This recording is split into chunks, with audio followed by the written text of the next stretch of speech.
Hello viewers, welcome to தைலா சமையல். இன்னைக்கு நம்ம பார்க்க போகிறது பெருமாள் கோவில் புளியோதரை. நம்ம எவ்வளவோ இடத்துல புளி சாதம் சாப்பிட்ருப்போம். ஆனால் நம்ம மனசில் எப்பவும் இருக்கிறது பெருமாள் கோவில் புளியோதரை தான். அதை வீட்லேயே ரொம்ப ஈஸியாக பெருமாள் கோயில் அளவுக்கு டேஸ்ட்டாக எப்படி செய்கிறதுன்னு பார்க்கலாம். புளியோதரை பொடிக்கு தேவையான பொருட்கள்: மிளகு 1 டீஸ்பூன்,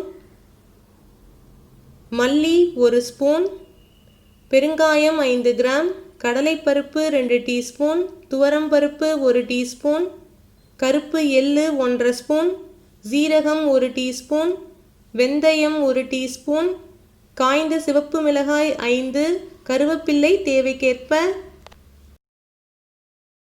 எண்ணெய் சட்டி வச்சு எண்ணெய் சட்டி நல்லா காஞ்சதும் அதில் எள்ளை போட்டு மீடியம் ஹீட்டில் நல்லா வறுங்க. எள்ளு வெடித்து வர அளவுக்கு நம்ம அதை வறுக்கணும். எள்ளு வெடிக்கிறப்ப அதை ஒரு மூடி போட்டு மூடிடுங்க. அப்போ தான் எள்ளு பாத்திரத்தை விட்டு வெளியே போகாமல் இருக்கும்.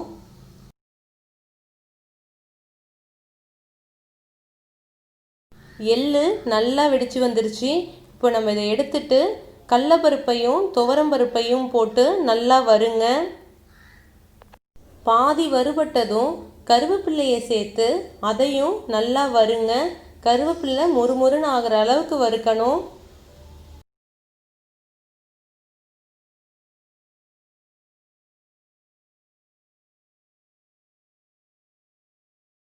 நல்லா வறுபட்டுடுச்சு. இப்போ இதை எடுத்துட்டு வெந்தயத்தை போட்டு நல்லா வறுங்க.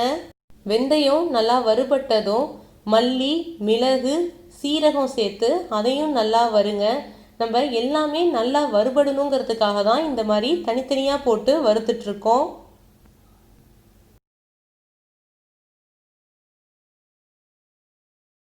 நல்லா வறுபட்டதும் மிளகாயை சேர்த்து அதையும் நல்லா வறுத்து எடுத்துக்கோங்க.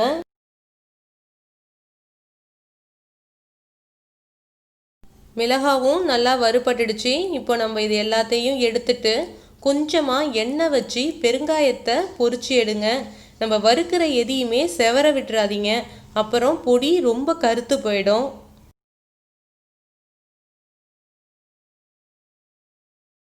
கல்லெண்ணெயில் நல்லா பொரிஞ்சு வாசனை வர ஆரம்பிச்சிருச்சு. இதை எடுத்துடலாம். வறுத்த எல்லாத்தையும் நல்லா ஆற வச்சு மிக்சியில் அரைச்சி எடுத்துக்க போகிறோம்.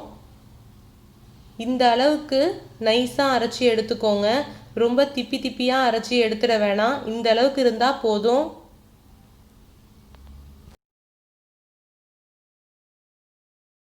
புளியோதரை காய்ச்சலுக்கு தேவையான பொருட்கள்: அரைத்த புளியோதரை பொடி, காய்ந்த சிவப்பு மிளகாய் 4, மஞ்சள் தூள் 1/2 ஸ்பூன், கல்லுப்பு 1/2 ஸ்பூன், புளித்தண்ணி 1 கப், கடலெண்ணெய் தேவைக்கேற்ப.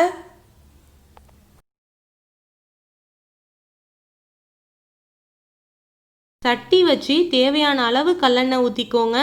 கல்லெண்ணெய் நல்லா காஞ்சதும் கட் பண்ணி வச்சிருக்கிற சிவப்பு மிளகாவை போட்டு நல்லா வறுங்க.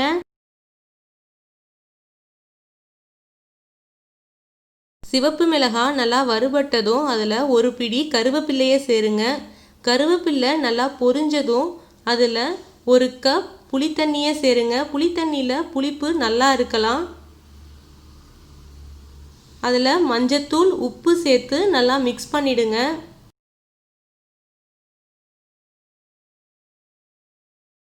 ஒரு கிளாஸ் தண்ணி சேர்த்து நல்லா கொதிக்க விடுங்க.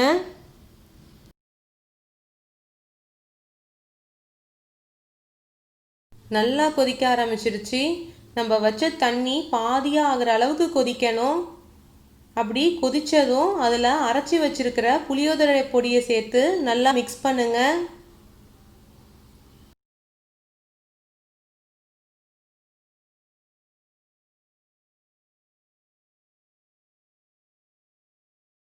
நல்லா எண்ணெய் கக்கி திக்காக வந்துருச்சு. இப்போது நம்ம இதில் கருவேப்பிள்ளையை சேர்த்து மிக்ஸ் பண்ணிவிட்டு நம்ம இறக்கிடலாம். நல்லா கமகமன்னு புளியோதரை காய்ச்சல் ரெடியாக இருக்குது. இப்போது புளி சாதத்தை ரெடி பண்ணலாம். அரைப்படி சாதத்துக்கு தாளிக்க தேவையான பொருட்கள்: கடுகு 1 டீஸ்பூன், உளுந்து 1 டீஸ்பூன், கடலைப்பருப்பு 2 டீஸ்பூன். எண்ணெய் சட்டியில் தாளிக்க தேவையான அளவு கடலெண்ணெய் ஊற்றி காஞ்சதும் கடுகு போட்டு வெடிச்சதும் உளுந்து கடலப்பருப்பு சேர்த்து நல்லா பொன்னிறமாக பொரிச்சு எடுங்க.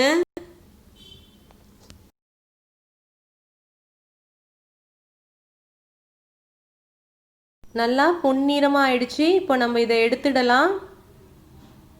பச்சரிசி சாதத்தில் வறுத்த கலவையை சேர்த்து தேவையான அளவு நல்லெண்ணெய் சேர்த்துக்கோங்க.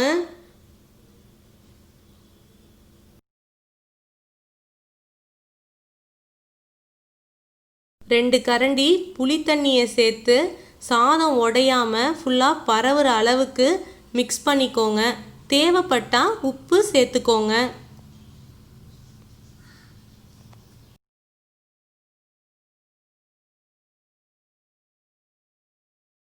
புளித்தண்ணி நல்லா சேருங்க. அப்போ தான் டேஸ்ட் நல்லா இருக்கும்.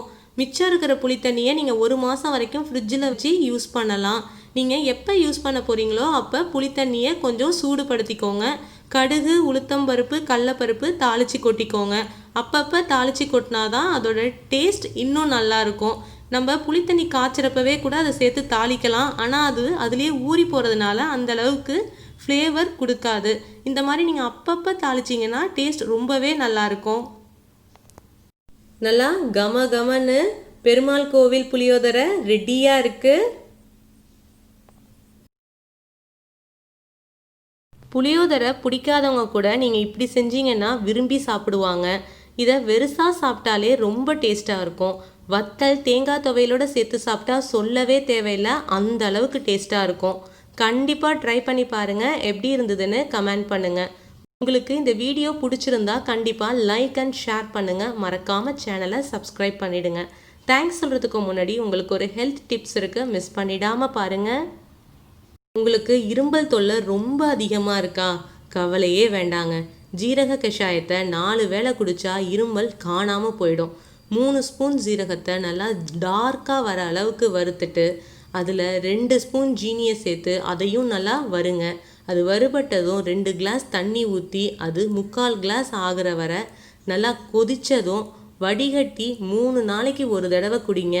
எப்பேற்பட்ட இருமலாக இருந்தாலும் இருந்த இடம் தெரியாமல் காணா போயிடும். தேங்க்ஸ் ஃபார் வாட்சிங்.